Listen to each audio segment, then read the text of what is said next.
And you didn't fight for recognition. You didn't demand understanding. And still you stood. With trembling hands and a heart that cried in secret, you walked through the fire without announcing the flames.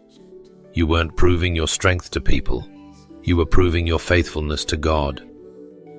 This message is for the one who stayed loyal when betrayal would have been easier. For the one who chose silence over vengeance, obedience over validation, and tears over bitterness. You didn't just pass a hard season, you passed heaven's test. You see, not all trials come with a crowd. Some come cloaked in isolation, silence, and confusion. But just because the world didn't see it doesn't mean heaven missed it. In fact, the most powerful tests are the ones no one applauds you for. Those hidden moments where you could have walked away, but instead you stood still. Where you could have shouted your pain, but instead you whispered your surrender. Where you could have sought revenge, but instead you chose reverence. Isaiah 48 verse 10 reminds us that God refines us not like silver, but in the furnace of affliction.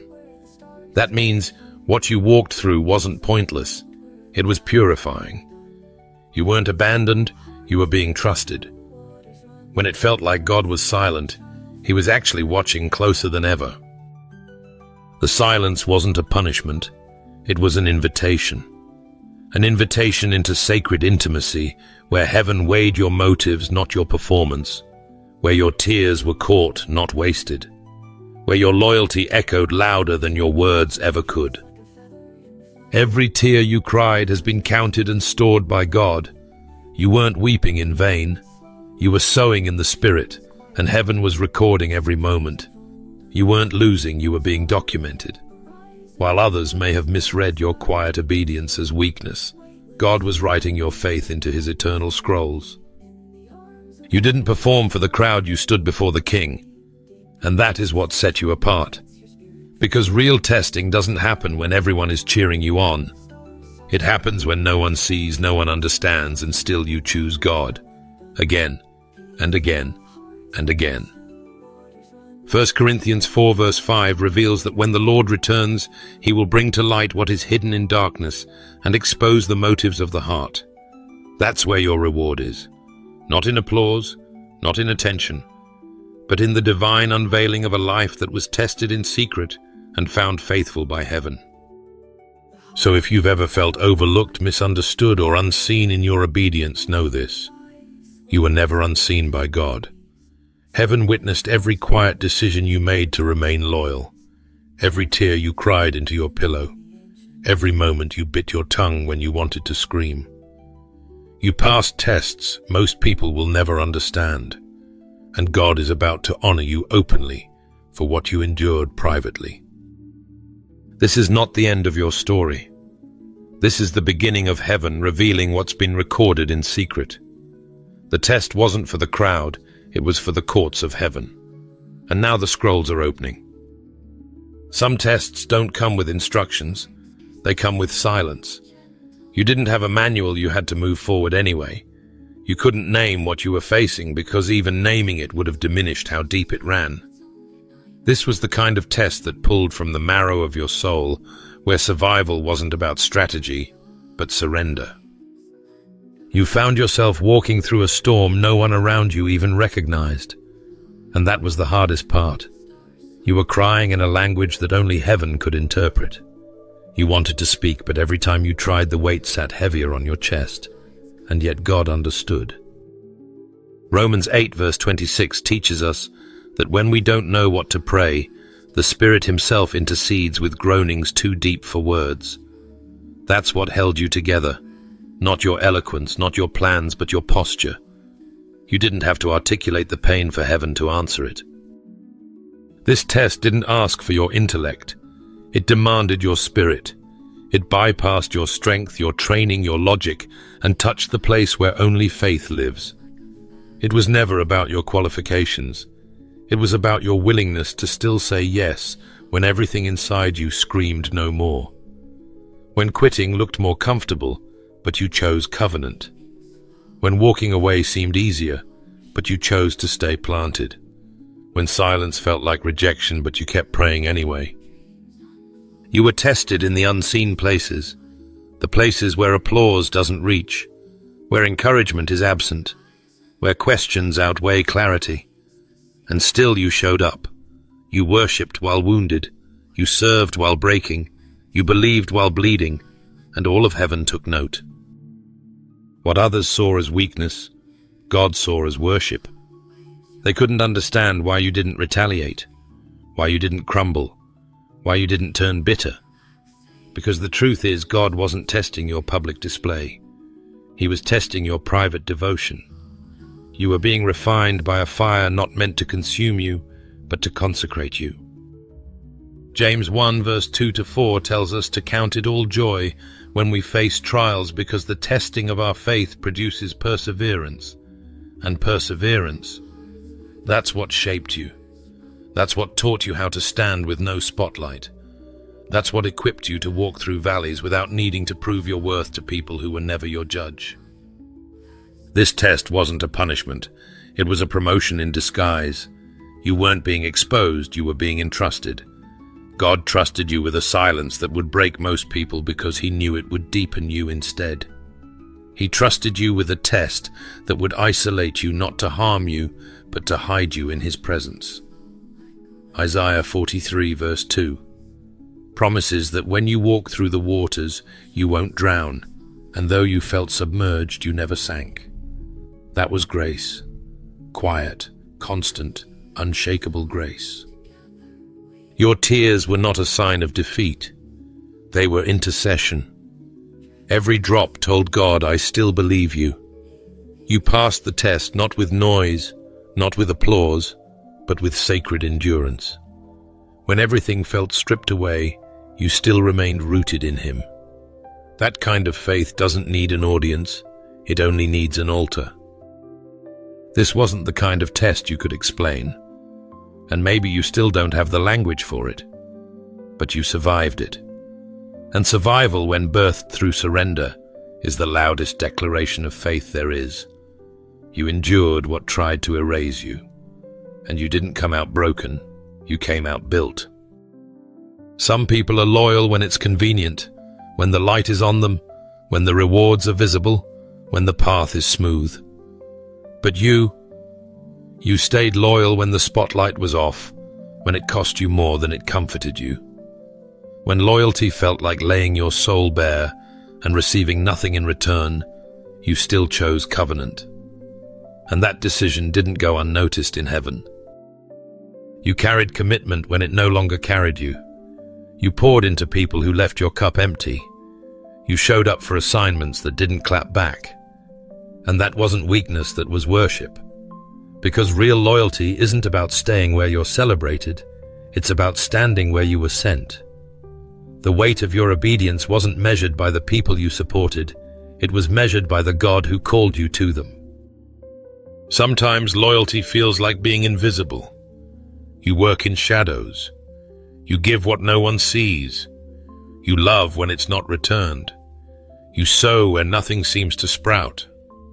But that kind of faithfulness doesn't go unnoticed. Luke 16 verse 10 says that whoever can be trusted with little can also be trusted with much. And God was watching not just what you did, but why you did it.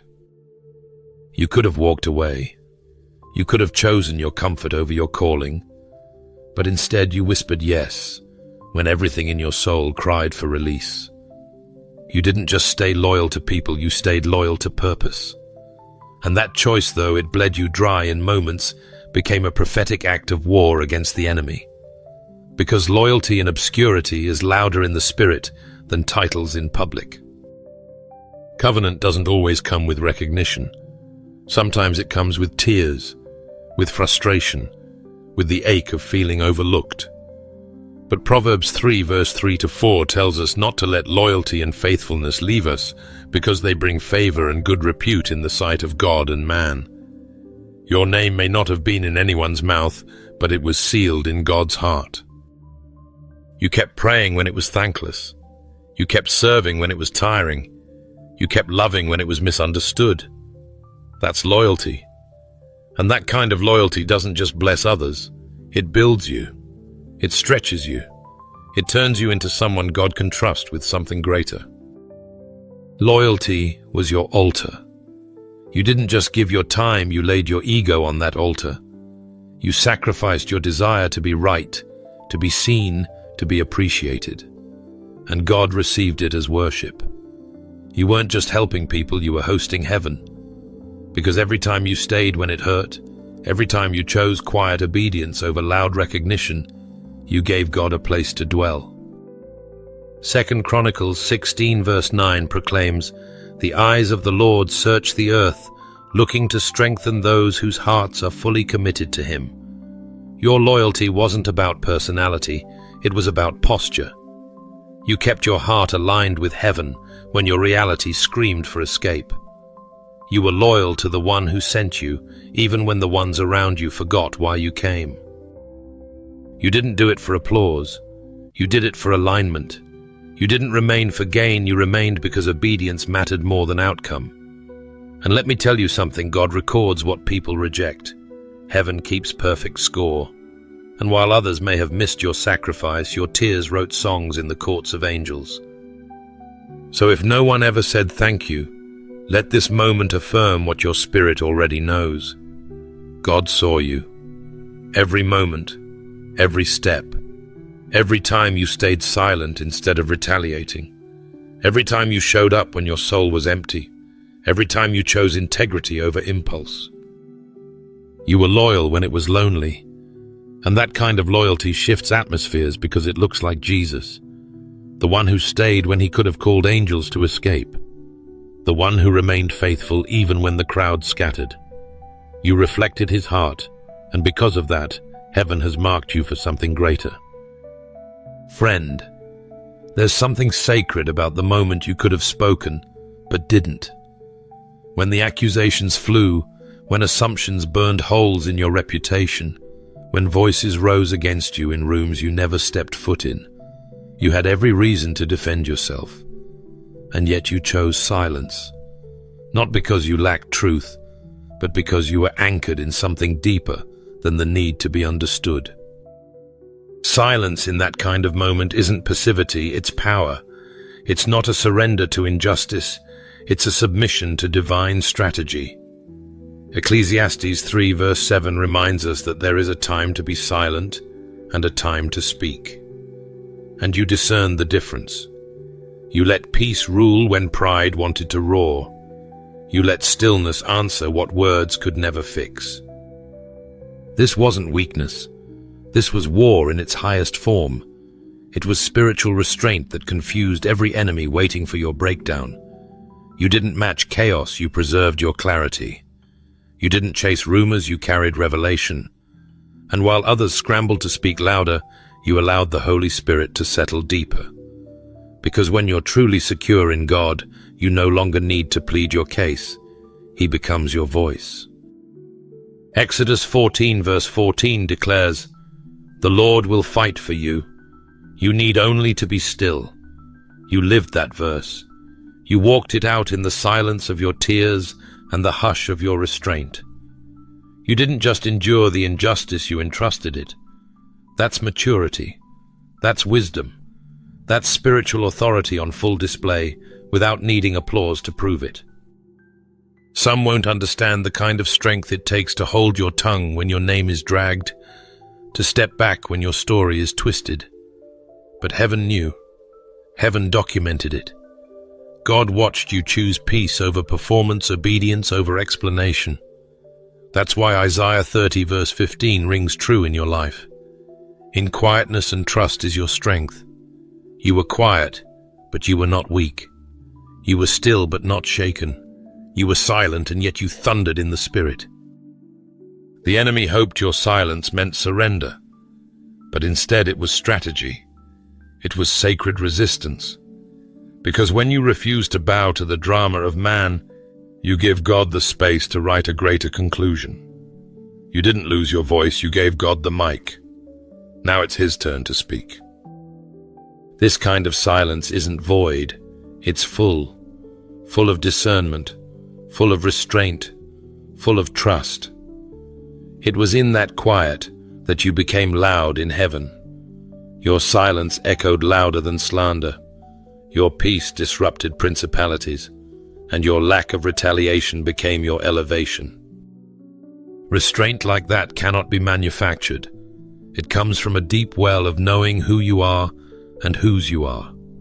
It's forged in fire, refined in hidden places, and recognized in spiritual realms long before it's applauded on earth. That's why God honors it, because anyone can clap back. But only the mature can step back and let the judge of all things take the bench. God is not just aware of what you held back. He's about to reward you for it. The hush you carried is turning into a harvest. The peace you protected is making room for promotion. The accusations you didn't fight are about to be silenced by undeniable fruit. This isn't about being voiceless. This is about being Spirit-led. And when the Holy Spirit says, "Be still," it's because heaven is already moving. When he says, "Don't respond," it's because he's preparing to reveal. Your silence was not the absence of power. It was the posture of power under control. Soon the same mouths that formed the lie will have to witness the truth without you saying a word. The same people that questioned your silence will have to watch your reward. Because God is about to speak on your behalf in a way no argument ever could. He's about to answer with favor, with evidence, with fruit that speaks volumes beyond defense. So, if you've been quiet, wondering if you should have said more, hear this clearly: you spoke the loudest in heaven when you chose to trust. You didn't bow to bitterness. You didn't sell your peace to win a war. You stood still, and God is standing up. You see, some storms don't break you, they water you. What looked like sorrow was actually strategy. What felt like collapse was in fact construction. Every tear that slid down your cheek in silence, every sob that found no audience but heaven, was not discarded. It was deposited, planted deep into the soil of your purpose, soaked in the kind of surrender that angels recognize as holy. Tears have a language that bypasses words and cuts straight to the heart of God. Psalm 56 verse 8 tells us that he bottles every one of them. Not one drop fell to the ground unnoticed. They weren't signs of weakness. They were declarations of endurance. When your lips couldn't form prayers, your weeping became intercession. When your hands were too tired to lift, your tears carried your spirit into his presence. And here's the divine mystery. What broke your heart actually built your spirit.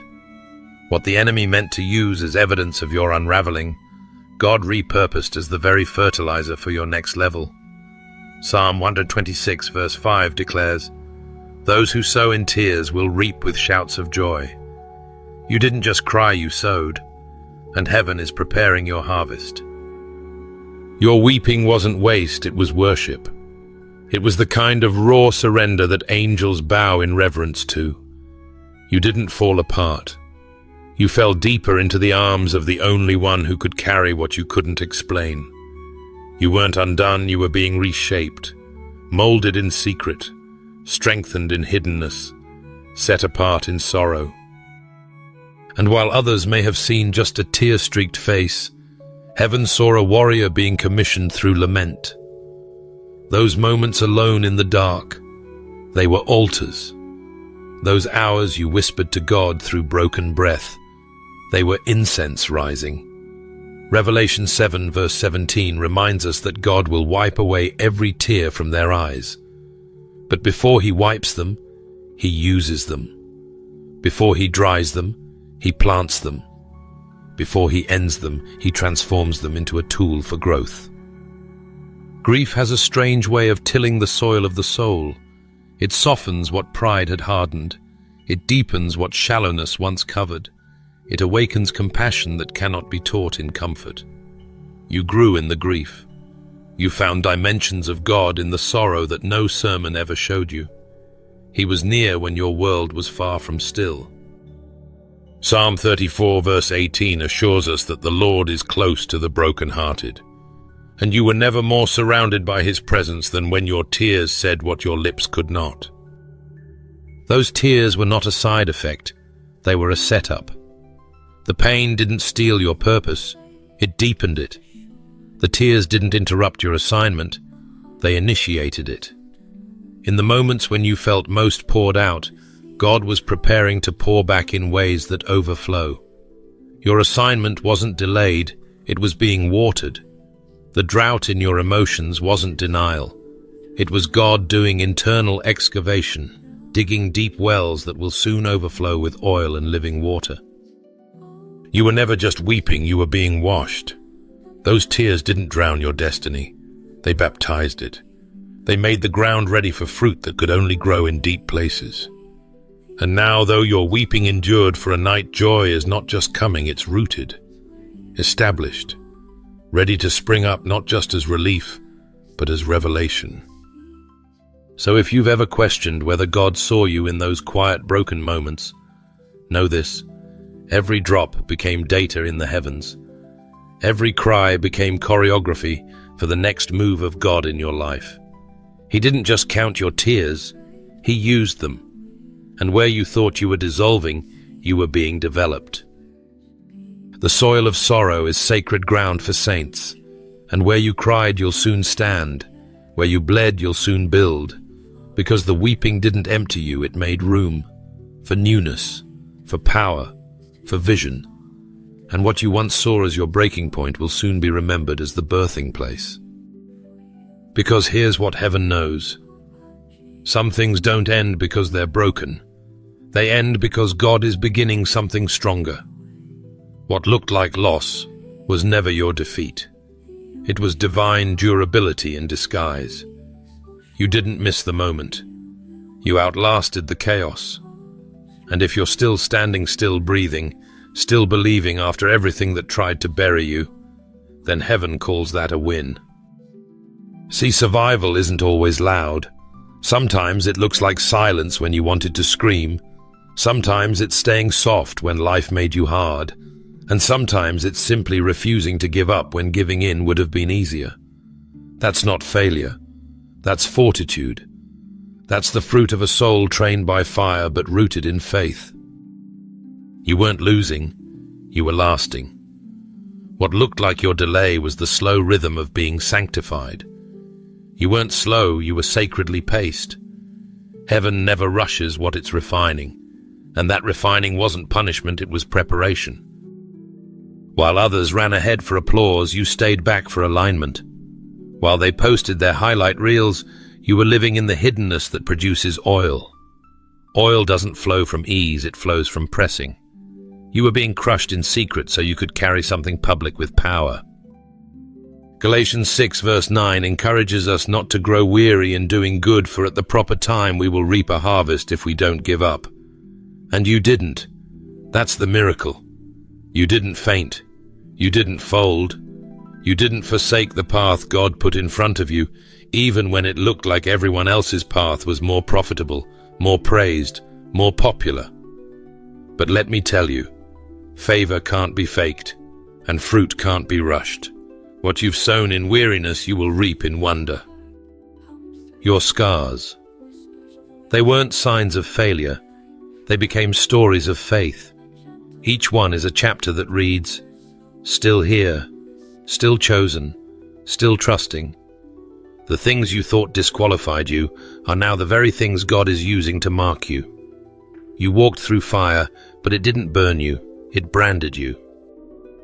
Hebrews 10 verse 36 says, you need to persevere so that when you have done the will of God, you will receive what He has promised. That perseverance is not perfection, it's endurance. You endured. You lasted longer than the lies, longer than the loss, longer than the loneliness. And let's talk about the people who left. They didn't disqualify you, they revealed you. You didn't chase what walked away because you knew your identity wasn't tied to presence but to purpose. You walked through what others walked away from, and that kind of obedience is loud in the courts of heaven. God doesn't reward popularity, He rewards persistence. And your persistence has become prophecy. The cutting seasons. They weren't subtraction, they were pruning. And in God's economy, pruning always precedes promotion. John 15 tells us that the branches that bear fruit are the ones he prunes, so they will bear even more. You weren't being cut off, you were being cut back to make room for more. More grace, more oil, more reach, more impact. You thought you were being reduced, but you were being readied. There's a powerful difference between being preserved and being delayed. You were preserved because God could trust you. When others would have compromised to stay comfortable, you stayed consecrated. When others settled for spotlight, you stayed surrendered. And that right there is what spiritual promotion is made of. You didn't crumble under the weight, you were carved to carry it. 2 Timothy 4 verse 7 echoes, I have fought the good fight. I have finished the race. I have kept the faith. That's your testimony. You kept going. You kept showing up. You kept trusting when the answers didn't come. That's divine durability. That's not weakness, that's warrior faith, the kind that heaven brags about. And now it's God's turn. What outlasted the flames will now walk in the fireproof favor of the one who saw it all. What survived the storm will now shape the sound of victory. You didn't lose, you lasted. And in the kingdom, that's how crowns are earned. When others counted you out because they couldn't see what you carried, heaven leaned in. When applause faded and you were left alone with nothing but your faith and a silent room, the throne room of God was taking notes. You see, we often assume value is assigned by what people notice. But in the kingdom of heaven, it's the things done in secret that shake the heavens the loudest. You served when your soul was weary, when your hands were trembling, when the room was empty. You sowed in seasons of drought, not for recognition, but from revelation. You fasted when others feasted. You turned down opportunities that would have made you shine because you chose to stay hidden in God's will. You held your peace in places where your name was misused, and you remained pure in environments that were soaked in compromise. That was no small thing. That was the obedience of someone who feared God more than they craved platform, and heaven saw it all. Matthew 6 verse 6 assures us that your Father who sees in secret will reward you openly. Let that sink in. Every tear, every whispered prayer, every yes when no one was watching was stored like treasure in heaven's vault. God doesn't miss what man ignores. Hebrews 6 verse 10 declares that God is not unjust to forget your work and the love you showed for his name. If God can't forget it, then that means he intends to respond to it. You were never performing for the crowd, you were posturing for the King. While the world looked for Polish, God looked for purity. While others evaluated your performance, heaven was weighing your posture. You weren't doing it for show, you were doing it from surrender. And that's why your name is now on heaven's scrolls of remembrance. Malachi 3 verse 16 paints the picture clearly. A scroll of remembrance was written in his presence concerning those who feared the Lord and honored his name. Do you realize what that means? That while you were doing the mundane, while you were overlooked, heaven was recording every moment. Your hidden obedience triggered angelic attention. Your consistency made you a candidate for divine release. We're stepping into the season where God doesn't just remember, he repays. Not because you earned it like wages, but because you stood like a child with unwavering trust. This isn't a reward for labor, it's an inheritance for loyalty. He's releasing what he reserved for the faithful, because he is just, because he is good, because he is God. There is a holy justice system in heaven that never overlooks righteousness. God's scoreboard doesn't glitch, it doesn't lag, it doesn't overlook. Every sacrifice you made in silence is being tallied in glory. And while others were chasing influence, you were chasing intimacy. You didn't trade your character for clout. You kept your oil even when the room was dark. You prayed with a broken heart. You loved without being loved back. You stayed when walking away was justified. And that kind of devotion speaks volumes in heaven. Don't think for a moment that your quiet faithfulness was a waste. God has always been keeping score. The judge is rising from his seat not to punish but to promote. The records are being opened. Where man forgot, God is about to fulfill. Where people dismissed, God is about to deliver. You're not entering into a blessing just because you endured.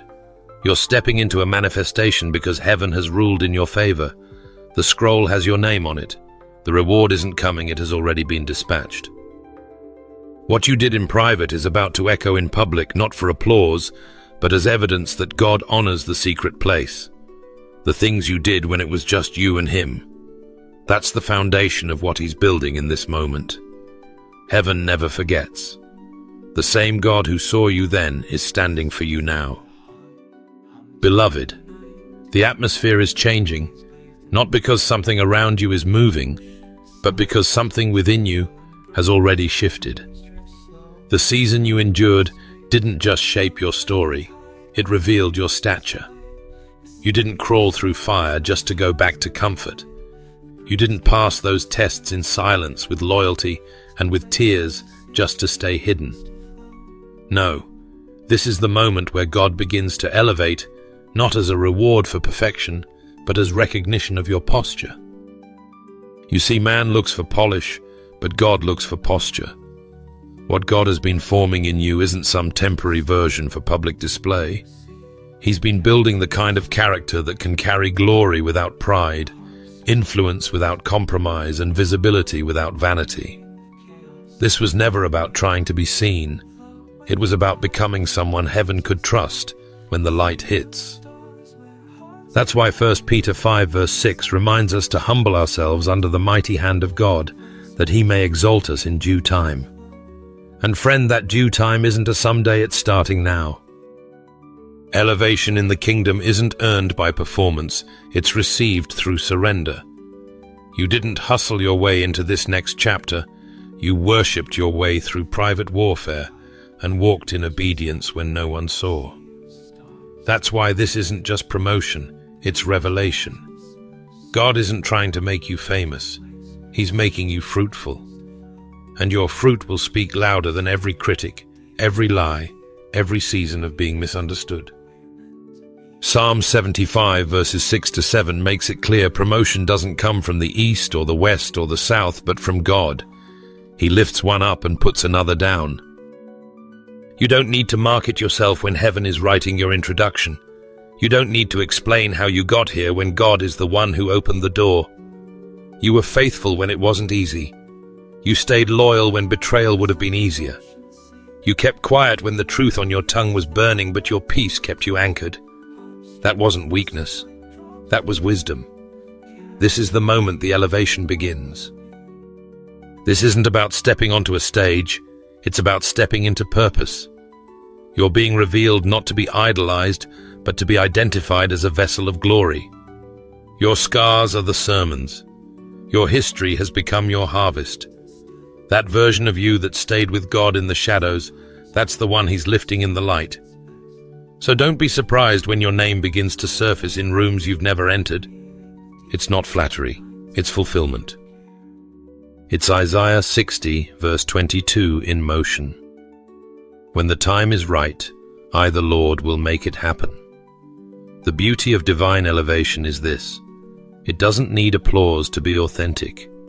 It doesn't crumble under pressure. It doesn't seek validation. Because it's not built on ego, it's built on obedience. God has been waiting to reveal the version of you that trials forged, tears baptized, and silence strengthened. The shift is here not because you demanded a seat, but because heaven reserved one. You're not rising because of popularity, you're rising because of posture.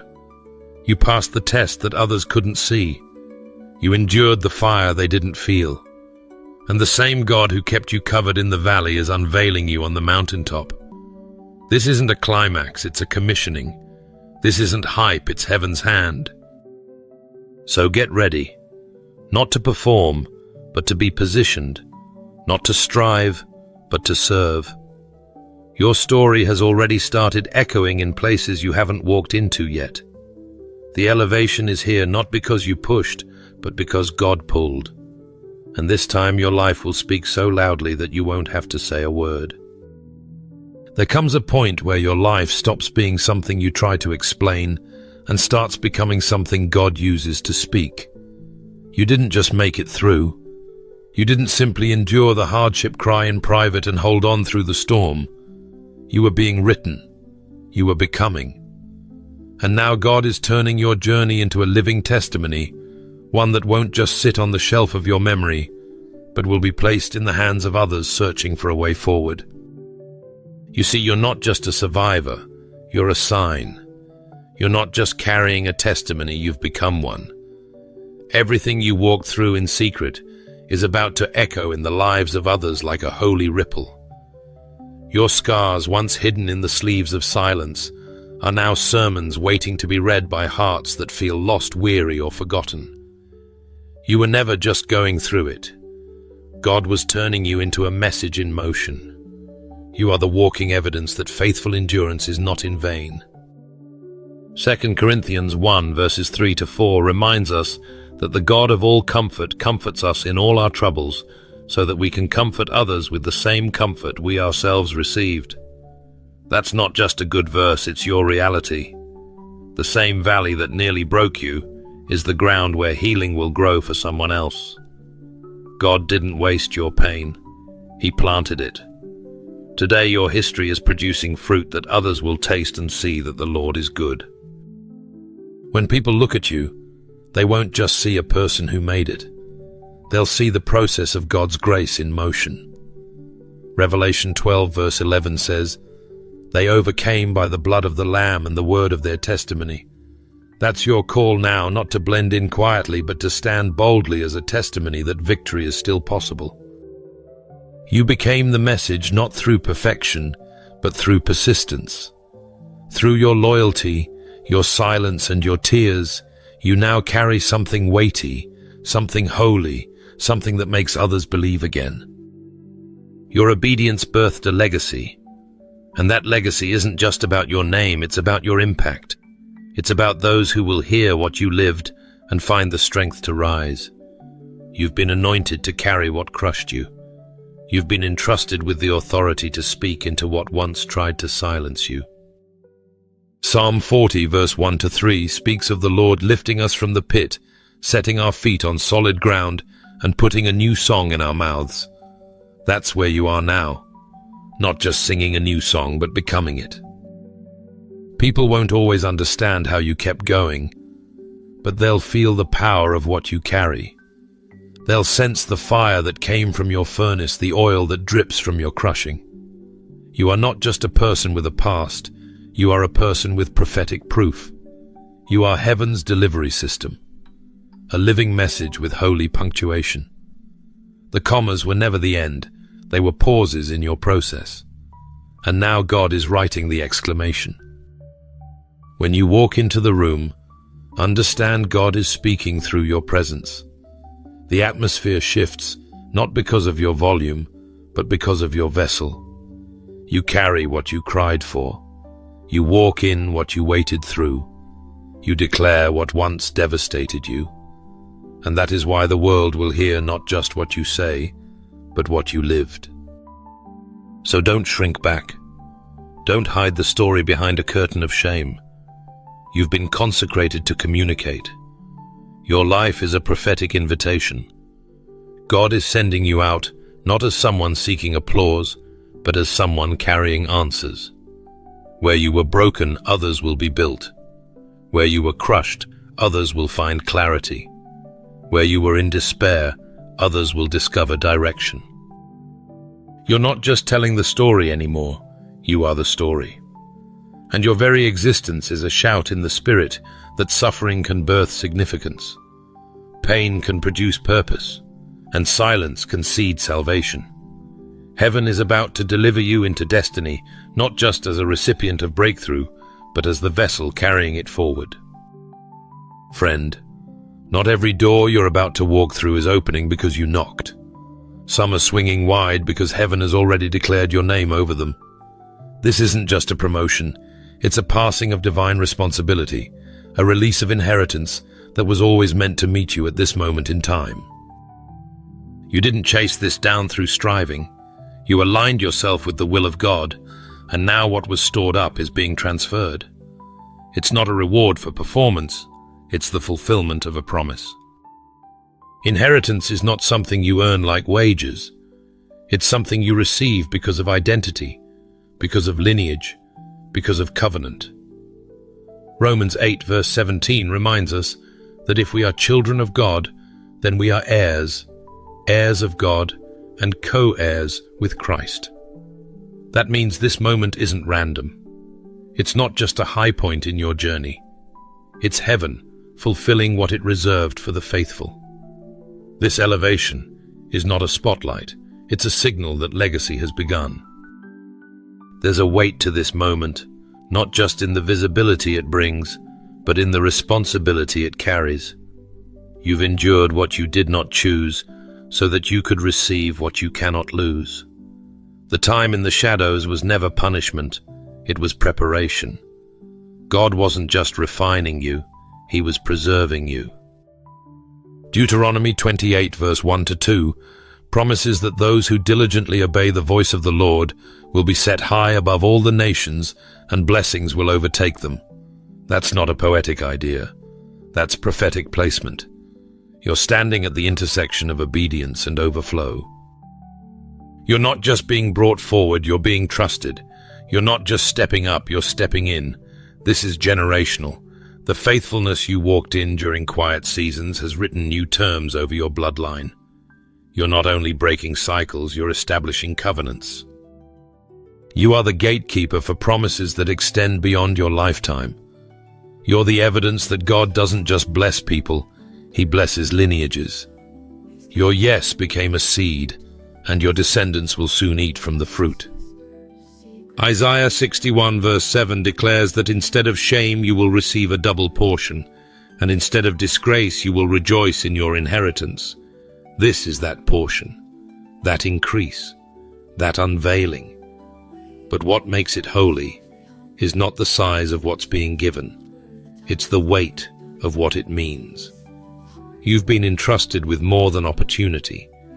You've been handed something sacred, something generational, something that others before you prayed would fall on someone faithful. You're about to walk in rooms your tears unlocked. There are platforms being prepared not to celebrate you, but to showcase what God does through a life of consistency, surrender, and obedience. These next doors will not open because of talent, charisma, or strategy. They'll open because God has seen your history and deemed you ready to carry the mantle. And the beauty of it all is this: the mantle isn't for applause, it's for assignment.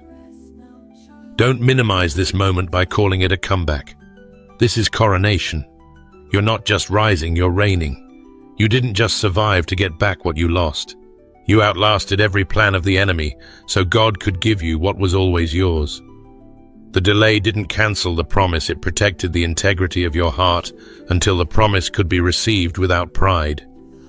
That's why you're not just entering a new level, you're carrying a new authority. There's a shift happening not just around you, but through you. You're walking as a vessel of inheritance. God has marked you with legacy, not luxury. With responsibility, not just recognition. What you carry now will affect people you'll never meet. Your obedience has activated something generational, something that the earth has been groaning to receive. You are the answer to someone's ancestral prayer. You are the culmination of what heaven has been watching over since the beginning. This moment is not the end of the climb, it's the beginning of the crown. You didn't just pass the test, you fulfilled the requirement for dominion. And now God is crowning you in full view, not for your ego, but for His glory. Let that settle in your spirit. You've been entrusted with inheritance. And what's falling on you now was never just for you. It was always for everyone connected to your obedience. And with that inheritance comes a sound, one that doesn't rise from applause, but from fulfillment. The kind of fulfillment that can only follow a stretch of silence, a journey of tears, and the kind of yes that was whispered in the dark when no one else heard you but God. You didn't just remain loyal when it was easy. You remained loyal when it cost you everything. You chose obedience over outcome, covenant over comfort, surrender over recognition. And heaven took note. There's something sacred about loyalty and obscurity. It's easy to shine when everyone's watching, but God measures character by what you do when no one is. Heaven is bringing to light what was forged in hidden places. Revelation 3 verse 8 affirms, "I have placed before you an open door that no one can shut." This is not the reward of ambition, it is the result of alignment. What you chose in the wilderness is about to echo in the public square, not to make your name great, but to magnify the God who saw it all. You're not being celebrated because of your image, you're being revealed because of your substance. You didn't climb for platform, you were carved for purpose. God's favor didn't find you when you became visible, it followed you when you were invisible. The silence is about to roar. The very things you did in secret, those private prayers, those quiet sacrifices, those battles you won without a crowd, are becoming the foundation for this unveiling. The suffering you endured didn't shrink you, it shaped you. Romans 8 verse 18 assures us that the present sufferings are not worth comparing to the glory that shall be revealed in us. You've lived that verse in real time. You outlasted exile. You didn't rush ahead of God. You waited, wept, and worshipped when it felt like nothing was moving. But heaven was writing your faith into the record, writing your endurance into legacy, writing your name into doors you never imagined. Isaiah 62 verse 2 speaks of a time when the nations will see your righteousness, and you will be called by a new name that the mouth of the Lord will bestow. This is that moment. Not a man-made moment, not a promotional gimmick, this is divine unveiling. This is what happens when heaven confirms and earth responds. Before we close this message, I want to invite you into a sacred moment of prayer. If this word has spoken to your heart, don't scroll away. Don't rush past what God is trying to seal within you.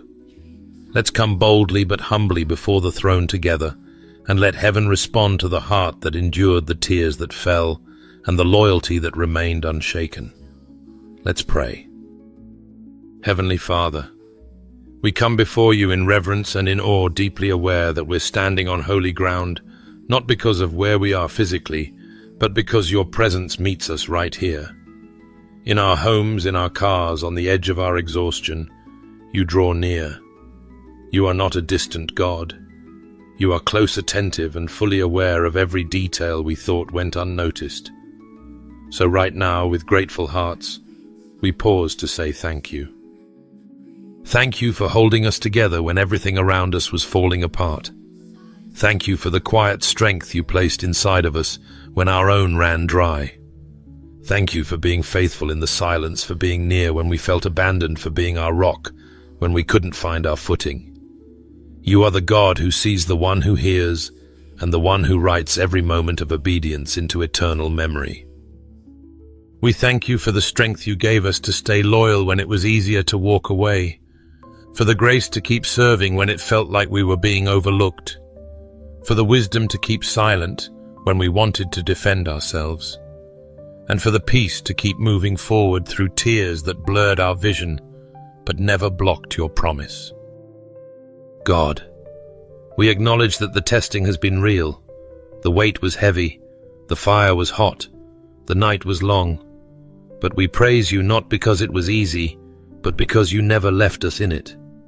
We praise you because your presence carried us through seasons we never thought we'd survive. We praise you because what the enemy thought would destroy us only drove us deeper into your heart. Lord, we lift up every person who's been walking through quiet trials, silent battles, and unseen suffering. Breathe over them now with fresh wind. Let them feel the nearness of your spirit, the comfort of your arms, and the power of your presence. Where they are weary, restore. Where they are wounded, heal. Where they are questioning, speak clearly. Let them know their tears have not been wasted.